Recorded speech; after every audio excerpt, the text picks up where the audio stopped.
전직 법무부 장관의 품격이라고 저희가 한번 제목을 붙여봤습니다. 저희들은 전직 법무부 장관의 품격이라고 제목을 붙였고 오늘 한 조간신문은 조국스러운 검찰 출두라고 기사에 제목을 붙였습니다. 조국스럽다, 조국다웠다라는 겁니다. 여러분 어떻게 생각하십니까? 검찰이 준비한 100페이지가 넘는 질문에 조국 전 장관은 일절 답변하지 않았습니다. 아무 답도 안 한 조국. 조국, 피의자 신분 검찰 소환 조사 8시간 동안 진술 거부권을 행사했다. 조사 마친 5분 뒤 변호사를 통해 입장문을 전송했는데 전직 법무부 장관으로서 이런 조사 받게 돼 참담한 심정이다. 저와 관련해 거론되는 혐의 전체가 사실과 다른 것이다. 그러면서 이런 상황에서 일일이 답변하고 해명하는 것이 구차, 불필요하다. 법정에서 모든 것에 대해 시시비비 가려서 진실을 밝힐 것이다. 라고 입장문을 냈습니다. 결국 묵비권이라는 거예요. 조국 교수는 형사소송법 교수죠. 조국, 이름, 주소지 확인 등 임정신문에만 응하고 태도를 갑자기 바꿨다. 진술 거부권을 행사했다는 것. 예상 밖 태도에 검찰 계획에 차질이 빚어지는 건 아니냐 우려스러운 목소리도. 외압 전화 당사자인 이모 검사 등 3명이 한꺼번에 투입됐어요. 방배동 자택에서 한창 압수수색하고 있는데 정경심 교수가 전화 바꿔줘서 받아보니까 법무부 장관이 관등성명을 댔다는 나도 모르게 그 검사가 얼마나 열심히 조사해야지 준비하고 왔겠습니까? 그런데 묵비권. 검사 측 2번은 안 물었어요. 조서엔 질문만이 기록이 되는 것으로 현재 전해지고 있습니다. 김희정 장관님, 일일이 해명하는 것 자체가 불필요하고 구차하다. 전직 법무부 장관이 이렇게 답변했어요. 그럼 앞으로 모든 피의자들은 검찰의 수사에 임할 때 뭐 물어보면 구차하고 불필요해. 나 말 안 할래. 이래도 되는 건가요? 조국 교수가 전공이 뭐였는지 아세요? 형사소송법. 네, 맞습니다. 지금 본인이 돼 있는 게 바로 민사 때문에 가신 게 아니고요. 형사법상 문제가 있기 때문에 그런데 형사소송법 전공자시잖아요. 그런데다가 조국 교수가 왜 유명해졌었습니까? 일일이 남의 일에 굉장히 밤나라 대추나라 많이 이렇게 논평을 하셨죠. 예. 특히 수사 과정에 관한 논평들을 굉장히 많이 하신 적이 있습니다. 예, 그래서 본인이 그동안 다른 사람에게 했던 조언이나 논평하고 정면 배치가 되고 또 하나는 본인이 가르치는 과목에서 이런 식으로 가르쳤는지 제가 궁금해요. 형사소송법을 가르칠 때 일일이 구차하고 불필요하니까 답변하지 마라. 네. 대부분 묵비권을 행사하는 경우는 있는 줄 알아도 행사를 안 하는 이유는 뭐냐면 억울하니까 검찰 단계에서도 어떻게 해서든지 자기 억울함을 풀기 위해서 말을 많이 하게 되는 거거든요. 예. 그런데 제가 앞서 말씀드렸듯이 조국 교수는 본인이 그동안 남의 일에 대해서도 그렇게 했을 뿐만 아니라 본인도 내 차례나 우리가 기억하는 장면이 있습니다. 검찰 수사에 당당하게 협조하겠다라고 얘기를 한 적이 있다는 거예요. 들어보시면서 계속 말씀 이어가 네, 볼까요? 그러시죠. 본인 입으로 한번 직접 하는 거 들어보고 싶습니다. 검찰 수사에는 당연히 성실히 협조하고 출석할 것입니다.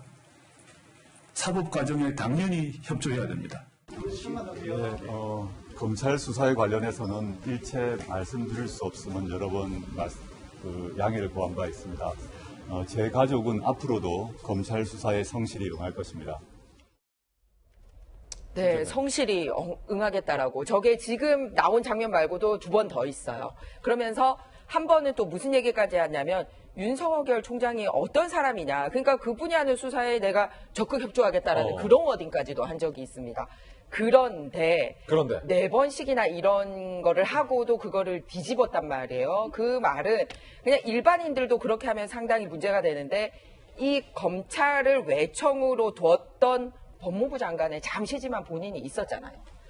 본인이 했던 일과 본인 조직에 대한 정면 자기 부정입니다. 자기 부정이다. 그렇죠.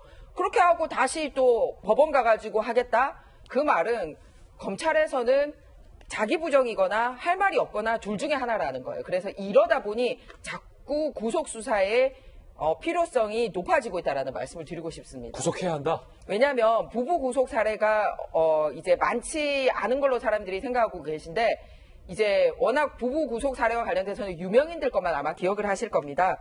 82년에 어흥 사기로 유명했던 장영재 이철희 부부 기억하실 아시겠죠? 장영재 처리. 네, 그때도 있었고요. 또 99년에 임창열 경기지사가 금융권 대출을 미끼로 해서 수억 원 수뢰했던 사건이 있거든요. 그때도 임창열 부부를 같이 구속했던 사례가 있는데 역시 지금 나오는 금액의 크기나 또는 검찰에 협조하는 태도 등으로 봐서 결국은 구속의 필요성이 높아지는 게 아니냐라는 부부 얘기가 구속 선례가 있다.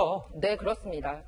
그럴 가능성이 꽤 높아질 수밖에 없는 게요. 지난번 양승태 전 대법원장의 재판 과정, 그리고 양승태 재판. 수사 과정들을 보게 되면 양승태 전 대법원장도 묵비권을 행사하면서 진술을 거부한 전례가 있습니다. 검찰 조사 단계에서. 네, 그러니까 결국은 여기에 대해서 본인에 대한 것들이 얘기하지 않고 검찰이 수사 단계에서 무슨 카드를 쥐고 있는지를 보겠다라고 하는 건데, 그럼 검찰 입장에서는 여기에 대해서 진술을 거부하고 있는데 수사에 준비했던 100쪽짜리 질문지를 공개할 이유가 없는 거잖아요. 예. 기초적인 질문은 다 할 거지만 핵심적인 스모킹 건, 우리가 조국 전 장관 컴퓨터를 압수수색해서 여기에 휴대전화 백업했던 내용들까지 다 갖고 있는데 거기에 뭐가 있는지 조국 전 장관은 잘 모를 겁니다.